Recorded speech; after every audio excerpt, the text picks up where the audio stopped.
First ever factory outlet, Chandanagar, Mukunda Jewelers. Opening soon. No making charges.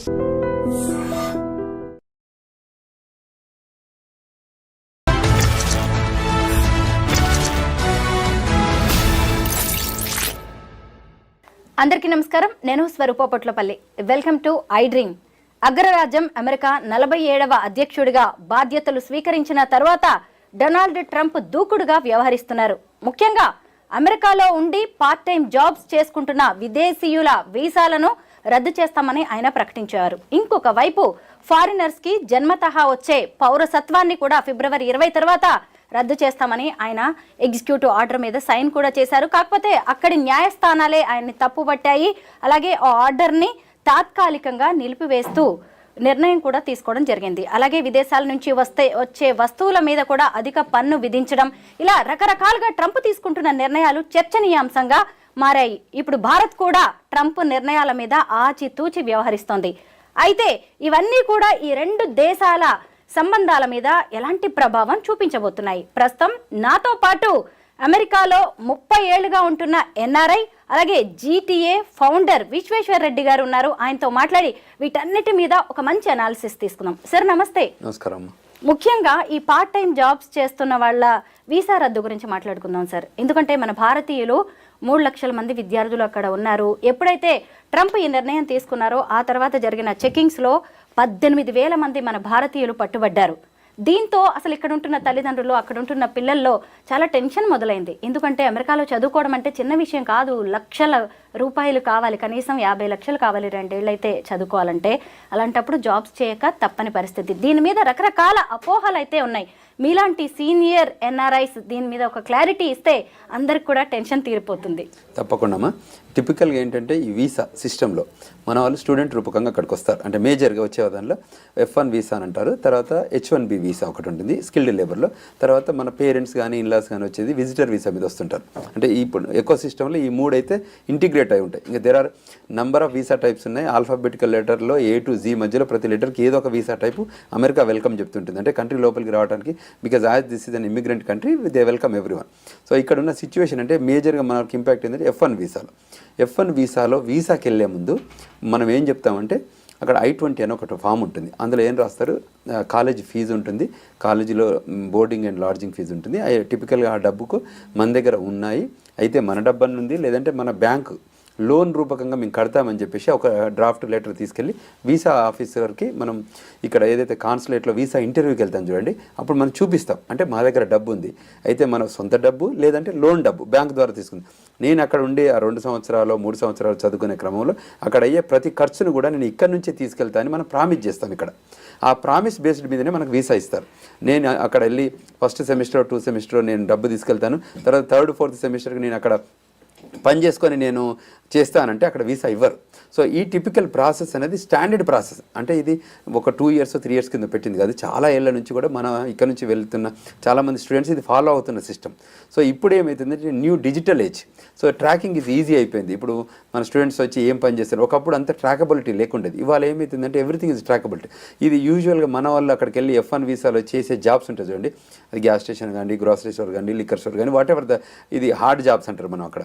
ఈ hard jobs ఎంత అంటే $10 నుంచి $12-13 మధ్యన క్యాష్ జాబ్స్ అన్నట్టు. ఈ క్యాష్ జాబ్స్ ఏంటంటే మనం పే చేయం, ట్యాక్స్ పే చేయం ఇంకా. సో అక్కడ బిగ్ కన్సర్న్ వచ్చి పెట్టింది అన్నట్టు. అక్కడ USCIS United states citizenship and immigration services ద్వారా ఏ రూపకంగా ఉంటుందంటే అక్కడికి వచ్చే వాళ్ళు ఒక డిపార్ట్మెంట్ ఆఫ్ లేబర్ రూల్స్కి బైండ్ అయి ఉండడం, USCIS నామ్స్కి ఆ రెగ్యులేషన్స్కి బైండ్ అయి ఉండడం వల్లనే అక్కడికి రాణిస్తారు. అట్లనే F1 వీసా ప్రోగ్రామ్ ఎలా ఉందో H1B ప్రోగ్రామ్ కూడా అలా ఉంటుంది.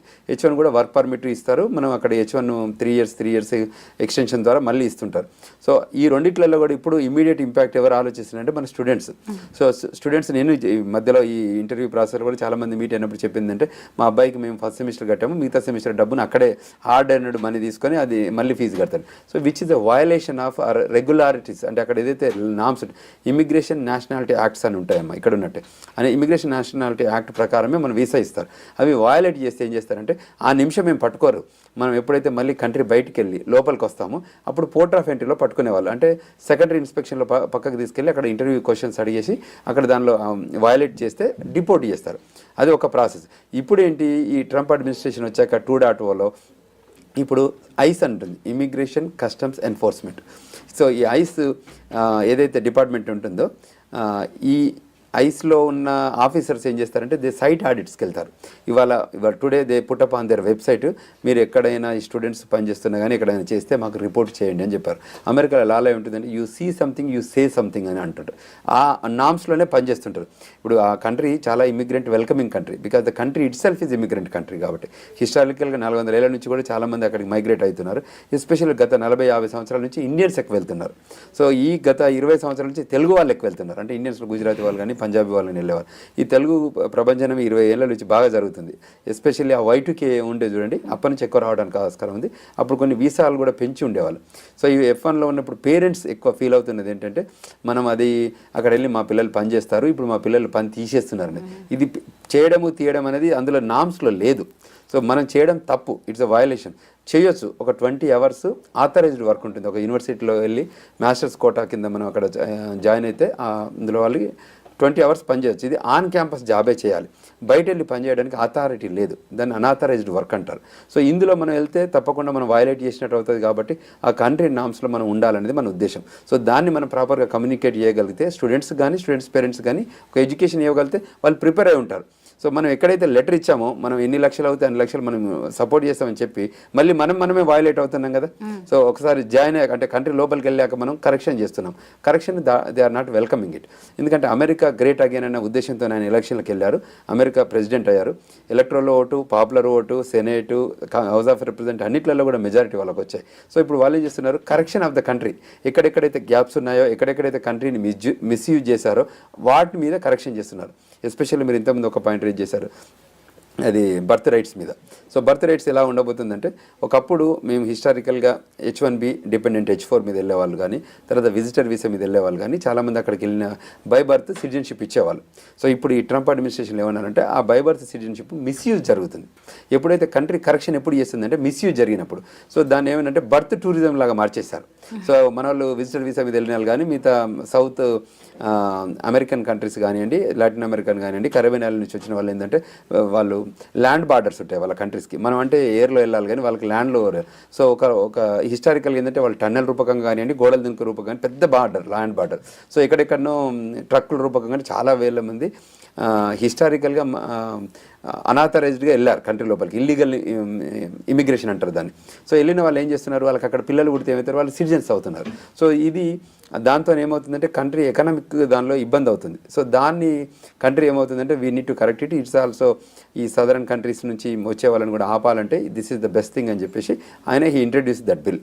సో అది ఎగ్జిక్యూటివ్ ఆర్డర్ ఇచ్చాడు. సో దాన్ని మీరు ఇంతకుముందు అన్నట్టు democratic party, because is republican party కాబట్టి డెమోక్రటిక్ పార్టీ వాళ్ళు ఏం చేస్తారంటే మైగ్రేషన్ ఫ్రెండ్లీ, ఇమిగ్రేషన్ ఫ్రెండ్లీ కాబట్టి ఇది నో ఇది నాట్ కరెక్ట్ అని చెప్పి వాళ్ళు ఆ కంట్రీస్ ఏదైతే గవర్నర్స్ ఉన్నారో వాళ్ళు నెగిటివ్ దాన్ని ఇంపాక్ట్ చేస్తున్నారు.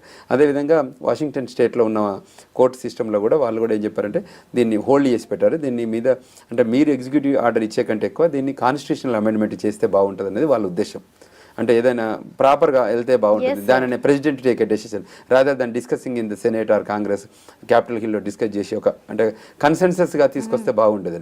సో ఆయన చెప్పే విధానం ఏంటంటే ఒకప్పుడు లాస్ట్ అడ్మినిస్ట్రేషన్లో ట్రంప్ గారు ఏం చేశారంటే ఒక 7 కంట్రీస్ మీద బ్యాన్ చేశాడు, ఇస్లామిక్ కంట్రీస్ మీద టిపికల్గా. ఆయన బ్యాన్ చేస్తే అప్పుడు ఏం చేశారు, ఇట్లనే సేమ్ డిస్కషన్ డిబేట్స్ అయింది. బట్ చివరికి అది సుప్రీంకోర్టుకి వెళ్ళింది. సుప్రీంకోర్టు ఆయన డెసిషన్ని ఎండార్స్ చేసింది. సో ఆయన లాస్ట్ టైం గవర్నెన్స్లో ట్రంప్ 1.0లో తీసుకున్న చాలా ఎగ్జిక్యూటివ్ ఆర్డర్స్ కూడా ఏమైందంటే కొన్ని డినే అయ్యి కూడా అయ్యాయి. అంటే వీళ్ళు కోర్టు ఒప్పుకోకపోవడం కోర్టు. సో ఇప్పుడు కూడా ఆయన కొన్ని ఎగ్జిక్యూటివ్ ఆర్డర్ తీసుకున్నారు కదా, అన్నీ యాక్సెప్ట్ చేయాలని రూల్ ఏం లేదు, కొన్ని డినే కూడా కావచ్చు. బట్ ఈయన తీసుకున్న కొన్ని నిర్ణయాలు ఎస్పెషల్లీ ఏంటంటే కంట్రీలో ఇల్లీగల్ మైగ్రేషన్ జరిగిందని ఏదో రకంగా ఎవరో కరెక్ట్ చేయాల్సింది కదా. ఇప్పుడు ఇక్కడ ఇల్లీగల్ కనెక్షన్లో హైడ్రా రూపకంగా మనకి జరిగింది చూడండి, ఆ టైప్. ఇది కూడా సిమిలర్ టిపికల్ ఆ టైప్ ఆఫ్ యాక్టివిటీ కదా. ఎవరైతే ఇల్లీగల్గా వచ్చారో వాళ్ళని మేము కంట్రీ బయటికి పంపుతాము ఆ ఉద్దేశంతోనే ఇప్పుడు కొలంబియాకు పంపించారు. ఇప్పుడు అందులో కూడా క్రిమినల్ బ్యాక్గ్రౌండ్ ఉన్న వాళ్ళని, ఎస్పెషల్లీ క్రిమినల్ బ్యాక్గ్రౌండ్ వాళ్ళని ఫస్ట్ టేకప్ చేస్తున్నారు. తర్వాత వయలేషన్ ఎవరైతే చేస్తున్నారో, ఇమిగ్రేషన్ అనేది కూడా ఒకటి కంట్రీకి ఇంపార్టెంట్ సబ్జెక్ట్. సో అందులో గ్యాప్ ఇచ్చిన వాళ్ళని కూడా వీళ్ళు చేయగలిగి ఇప్పుడు ఆ నిర్ణయమే తీసుకుంటున్నారు. అది కొద్దిగా మనకు రప్చర్ అవుతుంది. బర్త్ రైట్ సిటిజన్షిప్ అనే దానికి వచ్చినప్పుడు ఇప్పుడు H1B అలాగే L1 మీద వచ్చిన వాళ్ళకి ఖచ్చితంగా లేదు, గ్రీన్ కార్డ్ హోల్డర్స్కి మాత్రమే అని ఆయన చెప్పారు కదా. మరి ఇక్కడ ప్రాబ్లం వస్తుంది కదా, అందరికీ గ్రీన్ కార్డ్ ఉండదు, మరి వాళ్ళ పిల్లలకి బర్త్ రైట్ సిటిజన్షిప్ క్యాన్సిలేషన్ అనేది ఇబ్బందే కదా భారతీయులకు కావచ్చు, వేరే కంట్రీస్ వాళ్ళకి కూడా. అది చాలా ఇబ్బందికరమైన పరిణామము. కానీ ఏం చేస్తారంటే ఆ ప్రోగ్రామ్ అంటే బర్త్ రైట్ సిటిజన్షిప్ హిస్టారికల్గా 100 ఏళ్ళ పైగా ఇస్తూ వస్తున్న దాన్ని మిస్యూజ్ చేస్తున్నారు. అంటే ఇప్పుడు if they are using properly they don't stop it, they are misusing అన్న దాని మీదనే ఆయన కన్సర్న్. ఇప్పుడు మనకి ఆయన ఏం రూల్ పెట్టారంటే ఈ బర్త్ రైట్లో మదర్ కానీ ఫాదర్ కానీ ఒక గ్రీన్ కార్డ్ హోల్డర్ కానీ సిటిజన్ అయితేనే మేము ఇస్తాము, కానీ ఇట్లా ఇమిగ్రెంట్ అంటే టూరిజం లాగా వచ్చేసి మేము పిల్లల్ని కనేసి మేము వెళ్ళిపోతామని అంటే సో దాంతో ప్రొడక్టివిటీ వాళ్ళకి రావట్లేదు, అంటే వాళ్ళ ఎక్స్పెక్టేషన్స్ వేరే ఉన్నాయి, దాని ద్వారా మిస్యూజింగ్ ఆఫ్ దట్ లాను చేస్తున్నారు అన్న ఉద్దేశంతో ఆయన కరెక్షన్ చేస్తున్నారు. ఇక్కడ అందులో భాగంగానే చేశారు తప్ప వేరే లేదు. సో ఇప్పుడు కూడా అమెరికా గ్రేట్ అగైన్ అన్నప్పుడు ఆయన ఉద్దేశం ఏంటి, అమెరికన్ ఇంట్రెస్ట్లో పనిచేయాల్సి వస్తుంది కదా, సో అమెరికా ఇంట్రెస్ట్లో ఆయన పనిచేస్తున్నారు. అందువల్లనే ఈ కొత్త పాలసీస్ ఎకనామిక్ పాలసీ తీసుకొస్తున్నారు. అంటే ఆ గ్లోబల్ మైగ్రేషన్లో ఏముంటుంది, ఎకనామిక్ పాలసీ ఉంటుంది, ట్రావెల్ పాలసీ ఉంటుంది, కామర్స్ పాలసీస్ ఉంటాయి, వీసా పాలసీస్ ఉంటుంది, బయలాటరల్ ఇష్యూస్ ఉంటాయి, ఎక్స్టర్నల్ అఫైర్స్ ఉంటాయి. ఈ అన్ని లైన్స్లో కూడా వాళ్ళు చాలా డెసిషన్ తీసుకుంటారు. కంట్రీ ఆ ఐడియాలజీ ప్రకారం వెళ్తుంటుంది, వేరియస్ కంట్రీస్తోని డైలాగ్ అవుతుంది. ఇప్పుడు మనకు మోడీ గారు కూడా వెళ్తున్నారు అమెరికాకి, సో వాళ్ళు కూడా ఈ సబ్జెక్ట్స్ మీద డిస్కస్ చేస్తారు. కాకపోతే వాళ్ళు ఏ నిర్ణయం తీసుకున్నా అది ఇండియా కోసం అని తీసుకోవట్లేదు, వాళ్ళు గ్లోబల్లో తీసుకుంటున్నారు. అన్ని కంట్రీస్ ఇంపాక్ట్ అవుతాయి ఆ ఇంపాక్ట్. కానీ మనకేంటంటే మనం ఇక్కడ ఉన్న వాళ్ళు ఈ మధ్య వైట్ కలర్ దాంట్లో మన వాళ్ళు ఎక్కువ వెళ్ళడం వల్ల, బ్రౌన్ కమ్యూనిటీ నుంచి మనం ఎక్కువ వెళ్ళడం వల్ల మనం ఎక్కువ యూటిలైజ్ చేసుకుంటున్నాం. ఎందుకంటే లాస్ట్ 10 years నుంచి స్టూడెంట్స్ చూడండి, ఇప్పుడు Hyderabad consulate is the biggest consulate in the south Asia. So ఒకప్పుడు ఇక్కడ కాన్సులేటే లేదు, మేము వెళ్ళినప్పుడు అసలు ఇక్కడ కాన్సులేటే లేదు, మేము చెన్నైకి వెళ్ళి వీసా తీసుకొని వెళ్ళేవాళ్ళం. సో ఈ క్రమంలో మేము ఏమంటున్నామంటే ఈ ఆపర్చునిటీ ఏమి ఇచ్చింది అమెరికా, ఎందుకు ఇక్కడ యూఎస్ కాన్సులేట్ పెట్టింది అంటే మోర్ పీపుల్ని వెల్కమ్ చెప్పడానికి పెట్టింది తప్ప డినై చేయడానికి కాదు కదా, రిజెక్ట్ చేయడానికి కాదు. సో మీరు ఏం చెప్తున్నారంటే వాళ్ళు ఏదైతే వీసా సిస్టంలో ఎకో సిస్టంలో పెట్టారో ఆ నామ్స్ ఉన్నాయో, ఆ పాలసీ ఉన్నాయో, ఆ రెగ్యులేషన్స్ ఉన్నాయో అదే అబైడ్ అయ్యి మా కంట్రీకి రండి, మీరు మాకు ల్యాండ్ ఆఫ్ ఆపర్చునిటీ ఉంది, లా ఆఫ్ ద ల్యాండ్ అని ఫాలో కండి అని చెప్తున్నారు. సో అందులో డెఫర్ చేయొద్దు అనేది మా ఉద్దేశం. ట్రంప్ ఏ నిర్ణయాలు తీసుకున్నా ముందు మన తెలుగు వాళ్ళ గురించే చర్చ వస్తూ ఉంటుంది sir. America vice president JD Vance wife Usha Chilukuri మన తెలుగు ఆమె కదా, అయితే ఇప్పుడు ఆయన తీసుకున్న డెసిషన్ ప్రకారం ఆమెది కూడా సిటిజన్షిప్ క్యాన్సిల్ చేస్తారా అని చెప్పి ఒక చర్చ జరిగింది. ఎందుకంటే వాళ్ళ అమ్మ నాన్న కూడా అక్కడి వాళ్ళు కాదు కాబట్టి దీని విషయంలో ఎలా ఉండొచ్చు సార్? మంచి పాయింట్ అమ్మా. అయితే టిపికల్గా ఏంటంటే ఇది హిస్టారికల్ యాక్ట్, ఒక 14th Amendmentలో ఓపెన్ అప్ అయింది సబ్జెక్ట్ కాబట్టి ఇప్పటి వరకు ఇస్తున్నారు. అంటే పాస్ట్ని టచ్ చేయరు, ఫ్యూచర్కి ఇవ్వరు. అంటే హిస్టారికల్గా ముందు ఇచ్చారు, ఇవ్వలేదని లేదు. సో ఆ ఇచ్చిన దాన్ని మనం కంటిన్యూగా ముందుకు తీసుకెళ్లాలనేది ఒక ఉద్దేశం, ముందుకెళ్ళాలనేది. సో ఇప్పుడు ముందు నుంచి వెళ్ళటానికి కోసం ఉన్న యాక్టివిటీ మీద మనం కన్సర్న్, అంటే 19 తర్వాత పుట్టబోయే పిల్లలకు తప్ప ఇప్పుడు పుట్టిన వాళ్ళు కానీ ప్రీవియస్గా ఇప్పుడు ఉషా గారు సో బై బర్త్ సిటిజన్షిప్ ద్వారానే వచ్చింది ఆమెకు కూడా. So we all know about it, it's not that. So హిస్టారికల్గా ఇప్పుడు ట్రంప్ వైఫే ఉంది కదా, షీజ్ అన్ ఇమిగ్రెంట్, మీకు అందరూ తెలుసు కదా. ఆమె ఇప్పుడు current wife is an immigrant, even she's not a birth citizen కాదు, ఆమె ఫారెన్ కంట్రీ నుంచి వచ్చి గ్రీన్ కార్డ్ రూపకంగా వచ్చి సిటిజన్ అయిన రూపకం. సో నేను అనేది ఏంటంటే కంట్రీ ఏమైతుందంటే ప్రోగ్రెసివ్ థింకింగ్లో ఫ్యూచర్లో జరగబోయేది అంటే ఇక్కడ ఏదైనా కన్సర్న్స్ ఉన్నాయనుకోండి, to correct it the concerns, issues కానీ ప్రాబ్లమ్స్ కానీ కరెక్ట్ చేయాలంటే ఒక పాలసీ తీసుకురావాలి, ఒక ఎగ్జిక్యూటివ్ ఆర్డర్ తీసుకురావాలి, ఒకటి గవర్నమెంట్ ఆర్డర్ తీసుకురావాలి. అందులో భాగంగానే ఇది యాక్ట్స్ తప్ప వేరే ఏం లేదు. అంటే ఇది ఇండియన్స్ వస్తున్నారు వీళ్ళని ఆపాలనో, ఇండియన్స్ వస్తున్నారు వాళ్ళు ఇబ్బంది అవుతున్నారు. మనం వెళ్ళి చేసే జాబ్స్ అది అమెరికన్ జాబ్స్, అక్కడ ఉన్న వాళ్ళు చేసుకునే జాబ్స్, అమెరికన్ జాబ్స్ను వదిలి మనం వద్దంటున్నాం కాబట్టి ఆ లైన్లో వెళ్తున్నాం. మనం ఆ జాబ్స్ని మనం తీసుకోవద్దు. మనం తీసుకునే జాబ్స్ H1 మీద వెళ్ళే జాబులు $100,000 ఉంటాయి, $60,000 ఉంటాయి. ఆ జాబుల కోసం పరిచయాలు ప్రాపర్ ఎడ్యుకేషన్ చేసుకున్నాం అనుకోండి మంచి జాబ్స్ వస్తాయి. మనం ఎడ్యుకేషన్ పక్కకు పెట్టి ఈ హార్డ్ జాబ్స్ ఎందుకు చేయడం, మనం చేయొద్దు ఇవి. అవి మేము urging to all the students కానీ పేరెంట్స్ కానీ చెప్పేది ఏంటంటే మీ పిల్లలకి చదువుకోవడానికి మీరు ఏదైతే ప్రామిస్ చేసి లెటర్ ఇచ్చారో మా దగ్గర డబ్బు ఉందని కానీ లేకపోతే బ్యాంక్ లోన్ ద్వారా చదివిస్తామన్నారో కోర్స్ కంప్లీట్ అయ్యే దాకా మీరు సపోర్ట్ చేయండి, పిల్లల్ని ఎడ్యుకేట్ చేయమండి, మంచి స్కిల్ తీసుకోమండి, మంచి జాబ్ H1లో మంచి $100,000 తీసుకోండి. $10 వచ్చే జాబ్ 2,000తో $20,000 ఉంటుంది, అంతే $20,000 ఉంటుంది. Why you need to do this $20,000 job, you need to do $100,000 which is the skilled labour job. హిస్టారికల్గా మేమన్నీ ఆ లైన్లోనే చేసుకుంటూ వచ్చాం. ఇప్పుడు ఇట్లా షార్ట్కట్లో వెళ్ళలేదు. షార్ట్కట్లో వెళ్ళే వాళ్ళకి కరెక్షన్ ఉంటుంది. ఎస్పెషల్లీ ఇప్పుడు ఏంటంటే డిజిటల్ ఏజ్ అండి, ట్రాకింగ్ ఈజ్ ఈజీ. సో ఈ ఈజీ టైంలో మనం తప్పించుకోవడానికి ఛాన్సే లేదు. ఇప్పుడు నిన్న కూడా మాకు 2-3 కేసులు వచ్చాయి, 2-3 కూడా డిపోర్టేషన్ కేసెస్. సో వెనకకు వచ్చారు వాళ్ళందరూ. పోర్ట్ ఆఫ్ ఎంట్రీలో CBP ఆఫీసర్ ఇంటర్వ్యూ చేస్తారు. ఆ ఇంటర్వ్యూలో ఫెయిల్ అయితే వాళ్ళందరికీ ఈ ఇమిగ్రేషన్ నేషనల్ యాక్ట్ ప్రకారం రూల్స్ వయలేట్ చేశారు కాబట్టి మిమ్మల్ని అడ్మిషన్ ఇన్అడ్మిసిబుల్గా చేస్తున్నాము, మీరు విత్డ్రా చేసుకోమని చెప్పేసి కంట్రీకి పంపిస్తున్నారు. అట్లా ఇప్పుడు మీరు కొలంబియా కూడా చూశారు కదా, క్రిమినల్ బ్యాక్గ్రౌండ్ ఉన్న వాళ్ళని కూడా పంపించారు. సో ఇప్పుడు ఇంకా ఫ్యూచర్లో కూడా there is more audits. More site audits, more ఈ ఐస్ వాళ్ళు వెళ్ళి ఈ డిఫరెంట్ లొకేషన్స్కి వెళ్ళి వాళ్ళని పంపించేస్తుంటారు. ఇది కంటిన్యూస్ ప్రాసెస్. ట్రంప్ అడ్మినిస్ట్రేషన్ ఉన్న నెక్స్ట్ 4 years కూడా ఆయన డైనమిక్గా చేంజెస్ చేస్తారు. ఆయనకు కొత్త విషయం ఏంటంటే, మీకు తెలిసి ఆయన అమెరికన్ సిటిజన్స్కి ట్యాక్స్ తీద్దామని కూడా ఆలోచనలో ఉన్నారు. అది చాలా బిగ్ అసెట్ ఫర్ ఇది. దాని తర్వాత ఎన్ని రిపర్కేషన్స్ వస్తాయి, ఎకనామిక్ పాలసీ ఎలా ఉండబోతుంది, ఇవన్నీ కూడా డిస్కషన్ పాయింట్స్. అక్కడ సిటిజన్స్ కేమో ట్యాక్స్ తీసేద్దాం అనుకుంటున్నారు, మరి వేరే దేశాల నుంచి వచ్చే ఇంపోర్ట్స్ మీద అధిక పన్నులు వేస్తున్నారు సార్. అది వాళ్ళు ఏమంటారు, ఈ పాలసీ తీసి దాని మీద పన్నేసి, ఎందుకంటే మా కంట్రీకి వచ్చే దిగుమతులు కానీ ఎగుమతులు దానిలో కూడా తీసుకోవడం వల్ల బెనిఫిట్. ఇప్పుడు ఎకనామిక్ పాలసీ కూడా ఒక 100 ఏళ్ల కింద ఉన్న ఎకనామిక్ పాలసీ ఇప్పుడు ఉండదు, ఫ్యూచర్లో కూడా మళ్ళీ మారుతుంది, మళ్ళీ 100 yearsలో మళ్ళీ సో ఈయన మాత్రం చాలా డైనమిక్గా. మీకు తెలుసు, Donald Trump is not a politician, is a business man, is a shrewd business man. ఏమంటుంటాం, టిపికల్గా shrewd business man, crooked politicians అంటాం. ఆ లైన్లో ఆయన థింక్ చేస్తుంటాడు తప్ప ఆయనకి ఏంటంటే what is the best interest. America is always there is no free lunch in America అంటుంటాం. టిపికల్గా ప్రతిదీ బిజినెస్ బిజినెస్ బిజినెస్. అక్కడికి వచ్చే వాళ్ళు తప్పకుండా 40 hours పని చేస్తేనే అక్కడ లివ్ చేయగలుగుతాం. మేము చారిటీకో రిలాక్స్గా వెళ్తామంటే అది వెల్కమింగ్ ఉండదు. సో అంచేత ఆ లైన్లోనే ఆయన థింక్ చేస్తారు. ఆయన ఎంబడి ఇంకో 3 ఆడారు ఇప్పుడు, అంటే ఇంకో 2 ఎవరు, ఎలాన్ మస్క్ ఆడారు, వివేక్ రామస్వామి, వాళ్ళు కూడా they are shrewd business mans. So అంచేత ఆ లైన్లోనే మనం బాగా ప్లాన్ చేసుకొని వెళ్ళగలిగితే we can achieve more things అనేది ఒక ఐడియాలజీ. సరే, అమెరికా ఎన్నికలని దేశ విదేశాలు కూడా చాలా ఆసక్తిగా గమనించాయి. ముఖ్యంగా మన భారతీయుల్లో అయితే పెద్ద డిస్కషనే జరిగింది. ఎందుకంటే అసలు ఈ డొనాల్డ్ ట్రంప్ వాళ్ళ దేశం వాళ్ళ విషయంలో చాలా పక్షపాతంగా ఉంటాడు, విదేశీయులు అందరూ వచ్చి ఇక్కడ వాళ్ళ అవకాశాలు కొట్టేస్తున్నారనే ఫీలింగ్లో ఆయన ఉంటాడు. ఈసారి ఆయన వచ్చాడంటే ఖచ్చితంగా ఫారినర్స్ విషయంలో చాలా రిస్ట్రిక్షన్స్ పెడతారు అని కూడా డిస్కషన్ జరిగింది. అన్నట్టుగానే చాలా జరుగుతున్నాయి సార్. అవును, కరెక్టే.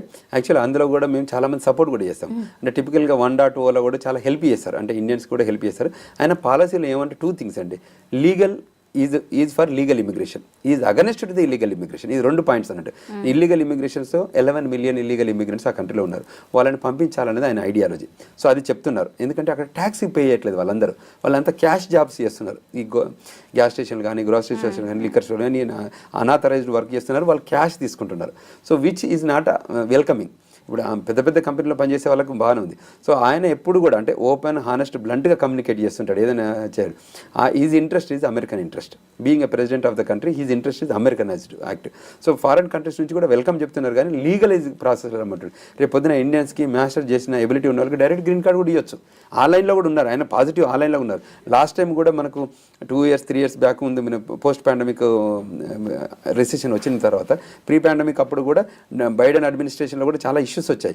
వాటిని కూడా అడ్రస్ చేసుకునే క్యాపబిలిటీస్ కూడా మన దగ్గర ఉండేది. సో వీళ్ళు చేయలేకపోయారు, డెమోక్రటిక్ పార్టీ డెలివరబుల్ చేయలేకపోయింది కాబట్టి రిపబ్లికన్ పార్టీ మళ్ళీ వచ్చింది. సో అందులో ట్రంప్ అందరికీ తెలుసు ఆయన ఎటువంటి యాటిట్యూడ్ ఉంటుంది, ఎటువంటి బిహేవియర్ ఉంటుంది. 4 ఏళ్ళు చూసాం కూడా. తర్వాత ఆయన ఓన్ రిపబ్లికన్ పార్టీలో కూడా చాలా మందిని హైర్ చేశాడు, ఫైర్ కూడా చేశాడు. సో ఇన్ దట్ లైన్స్లో ఆ ఆపర్చునిటీస్ కూడా ఉన్నాయన్న ఉద్దేశంతోనే మేము ఇప్పుడు కనెక్ట్ చేస్తున్నాం. సో మేము కూడా ఇక్కడ ఇష్యూస్ ఉన్నాయనుకోండి, మేము కూడా గ్లోబల్లో మైగ్రేషన్ చూస్తుంటాం కాబట్టి ఏం చేస్తుంటామంటే సెనేటర్తో కానీ, కాంగ్రెస్మెన్తో కానీ, వైట్ హౌస్తో కానీ, క్యాపిటల్ హిల్తో కానీ, FBI కానీ, పెంటగాన్తో కానీ we're in line with them. So వాటితో మేము కనెక్ట్ అయ్యి వాళ్ళ గైడెన్స్ తీసుకుంటుంటాం, వాళ్ళకి ఎడ్యుకేట్ చేస్తుంటాం, వాళ్ళకి పబ్లిక్ పాలసీ కానీ, ఎక్స్టర్నల్ ఎఫర్ట్స్తో కానివ్వండి, గవర్నమెంట్ రిలేషన్స్తో కానివ్వండి మేము ఎంగేజ్ అయి ఉంటాం ఆడ. ఎందుకంటే we are ambassadors for India. We migrated there, we are connected there, we became an Indian ambassador in that country. ఇట్లే వేరియస్గా కూడా చాలా కంట్రీస్లో కూడా మైగ్రేషన్ జరుగుతుంది. ఇప్పుడు మేము కూడా ఇష్యూస్ వచ్చాయనుకోండి, మేము ఏమంటున్నాం, మన లా ఫర్మ్ ఉంది, రండి క్వశ్చన్ అండ్ ఆన్సర్స్ తీసుకోండి, గైడెన్స్ తీసుకోండి. మేము DC వేదికగా ఉంటాం. That DC is the political capital of the world, where there so much things happens there. So మీరు ప్రాపర్ గైడెన్స్, నాలెడ్జ్ తీసుకుంటే, మీకు ఎడ్యుకేట్ అవుతే, మీరు ఫాలో అయితే, law of the land rules follow అయితే మీరు మంచిగా సెటిల్ కావచ్చు. ఇవాళ మేము విజిటర్ వీసా మీద నుంచి వస్తారు, F1 వీసా వస్తారు, H1 మీద వస్తారు, 140 చేసుకుంటారు, 485 చేసుకుంటారు, గ్రీన్ కార్డ్ వస్తుంది, సిటిజన్షిప్, న్యాచురలైజేషన్ సిటిజన్షిప్ తీసుకుంటారు. అక్కడ పుట్టిన పిల్లలకు కూడా సిటిజన్షిప్ వస్తుంది. మీకు గ్రీన్ కార్డులో ఉన్నప్పుడు మీ పుట్టే పిల్లలకి మళ్ళీ ఇబ్బంది ఏం లేదు, వాళ్ళు సిటిజన్సే. తర్వాత ఒక పేరెంట్ ఆర్ ఒక అంటే one of the parent can have a green card or citizenship ఉంటే కూడా మళ్ళీ సిటిజన్సే. Only thing is non immigrant intent ఉన్న వాళ్ళు, ఏలియన్స్ ఉన్న వాళ్ళు ఎవరైతే ఉన్నారో వాళ్ళకే మేము కన్సర్న్ చూపిస్తున్నాం అనేది ట్రంప్ గారి ఆలోచన విధానం. సో ఆ లైన్లో, ఇన్ లైన్లో ఉండగలిగితే వీఆర్ ఆల్ గుడ్. దానిలో ఇష్యూ ఏం లేదు. మేము చెప్తున్నది ఏంటంటే, మన గ్లోబల్ తెలంగాణ నుంచి కానివ్వండి, మన ఇమిగ్రేషన్ లా ఫర్మ్ నుంచి కానివ్వండి, we guide them, we educate them, we counsel them, we give good knowledge to them so that they can act accordingly following the law of the land. Donald Trump తీసుకున్న ప్రతి నిర్ణయంలో ఉన్న మైనస్ల గురించి అందరూ మాట్లాడుతున్నారు sir. భారతీయులకి plus అయ్యే నిర్ణయాలు ఆయన ఏమైనా తీసుకున్నారా? చాలా నిర్ణయాలు ఉన్నాయి. లాస్ట్ టైం అడ్మినిస్ట్రేషన్లో కూడా వాళ్ళు పీపీపీ లోన్ ఇచ్చారు. చాలామంది ఐటీ కంపెనీ ఓనర్స్ కూడా మన వాళ్ళు బెనిఫిట్ అయ్యారు దాని రూపకంగా. తర్వాత స్పిల్ ఓవర్డ్ వీసాలను కూడా ఓపెన్ చేశారు. EB1, EB2, EB3లో కూడా 2015 దాకా కూడా ప్రయారిటీ డేట్ని తీసుకొచ్చారు. చాలామందికి గ్రీన్ కార్డులు వచ్చాయి ఆయన అడ్మినిస్ట్రేషన్ టైంలో. అంటే ఆ పాలసీతోనే కాకుండా కానీ స్పిల్ ఓవర్ రూపకం కూడా ఆ గ్రీన్ కార్డులు వచ్చాయి. సో అటువంటి ఐడియాలజీ కూడా మనకు అడ్వాంటేజ్ అయింది. సో ఇప్పుడు కూడా ఏమిటంటే ఇండియన్స్ అంటే దే లైక్. ఇప్పుడు మోడీకి ఉన్న ట్రంప్కి మధ్యన సౌహృదమైన రిలేషన్స్ ఉన్నాయి. సో తర్వాత ఇండియా మీద వాళ్ళకి లేదు, ఇండియన్స్ మీద ఆయన రెస్పెక్ట్ ఉంది. Because hard working people, loyal to the country, they are more organised, డిసిప్లిన్గా ఉంటారు అనేది ఒక పాలసీ రూపకంగా ఉంది. సో అది హిస్టారికల్గా అంటే నాట్ ఇండియన్స్ ఇవ్వాలని, అందులో ఆయనే ప్రోగా ఉంటారు. ఏదైనా ఇండియన్ స్పెసిఫిక్గా ఇష్యూ ఉంటే దెన్ గవర్నమెంట్ ఆఫ్ ఇండియా కూడా ఇన్వాల్వ్ అవుతుంది, ఎక్స్టర్నల్ అఫైర్స్ మినిస్ట్రీ కూడా ఇన్వాల్వ్ అవుతుంది, డిపార్ట్మెంట్ ఆఫ్ స్టేట్ రెండు టాక్ చేస్తారు, దాని సొల్యూషన్ ప్రొవైడ్ చేస్తారు. సో అంచేత మనకి ఇండియా వాళ్ళు ఏదైనా కూడా అంటే American point of view and Indian counter point of వ్యూలో వీళ్ళ ఎక్స్టర్నల్ అఫైర్స్ దాని మీద కూడా they will have a dialogue. Every time మంచి డైలాగ్ అవుతుంది. దే విల్ డెలివర్ దస్. ఇక్కడ కన్సర్న్స్ ఉంటే అడ్రస్ చేసుకుంటారు. సో అందులో ఇష్యూస్ ఏం లేవు. Thank you so much sir. ఎందుకంటే ట్రంప్ డెసిషన్స్కి సంబంధించి అందరిలో చాలా భయాలు అయితే ఉన్నాయి. వాటన్నిటిని కూడా పోగొట్టడానికి ఖచ్చితంగా మీ ఇంటర్వ్యూ హెల్ప్ అవుతుందని అనుకుంటున్నాను. Thank you so much once again. Thank you very much. నాకు ఆపర్చునిటీ ఇచ్చి ఐ డ్రీమ్ ద్వారా ఇప్పుడు ఎడ్యుకేషన్ ఇస్తున్నారు. ఇది గ్రేటెస్ట్ అసెట్. ఎందుకంటే అవేర్నెస్ ఇవ్వడం ఇంపార్టెంట్. వాళ్ళని అందరినీ పేరెంట్స్ని కూడా వెల్కమ్ చెప్తున్నాము, ఈ స్టూడెంట్స్ని కూడా ఇప్పుడు కూడా రమ్మంటున్నాం. ఇంకా మనకి వీసాలో ఇస్తున్నారు. మన హైదరాబాద్ కాన్సులేట్ ఉంది. తర్వాత H1B ప్రోగ్రామ్ కింద కూడా 65,000 F1 వీసా వాళ్ళకి ఇస్తున్నారు, 20,000 F1 వాళ్ళకి ఇస్తున్నారు, రెగ్యులర్ కోటా 65 ఇస్తున్నారు, 85,000 H1s ఎవ్రీ ఇయర్ ఇస్తున్నారు. సో అందులో కూడా మెజారిటీ మన వాళ్ళే బెనిఫిట్ అవుతున్నారు. సో అంచేత ప్రాపర్గా యూటిలైజ్ చేసుకోండి, రండి, గైడెన్స్ తీసుకోండి, అమెరికాలో సెటిల్ కాండి, మళ్ళీ మరి giving back to the society. అంటే మళ్ళీ మనం ఎక్కడైతే పుట్టిన గడ్డకు కూడా మళ్ళీ మనం వెనుకకు వచ్చి మనం బ్రెయిన్ గెయినే కాకుండా రివర్స్ గెయిన్ కూడా ఇవ్వాలి, అంటే లూజింగ్ కాకుండా అక్కడ మళ్ళీ పెట్టాలనేది మా ఉద్దేశం. దానికోసం మేము పనిచేస్తాం. ట్రంప్ డెసిషన్స్ వల్ల ఏదో జరిగిపోతుందని అందరూ భయపడాల్సిన అవసరం ఏం లేదు. చక్కగా రండి, చదువుకోండి, ఉద్యోగాలు చేయండి, అలాగే అక్కడి సొసైటీకి తిరిగి ఇవ్వండి అని విశ్వేశ్వర్ రెడ్డి సార్ చెప్తున్నారు. అయితే మీరెవరూ భయపడాల్సింది ఏం లేదు. ఎప్పట్లాగే చక్కగా మళ్ళీ భారత్ అలాగే అమెరికా సంబంధాలు ఎప్పట్లాగే నడుస్తాయి. భయపడాల్సిన అవసరం ఏం లేదు. Thank you so much sir. Thank you very much.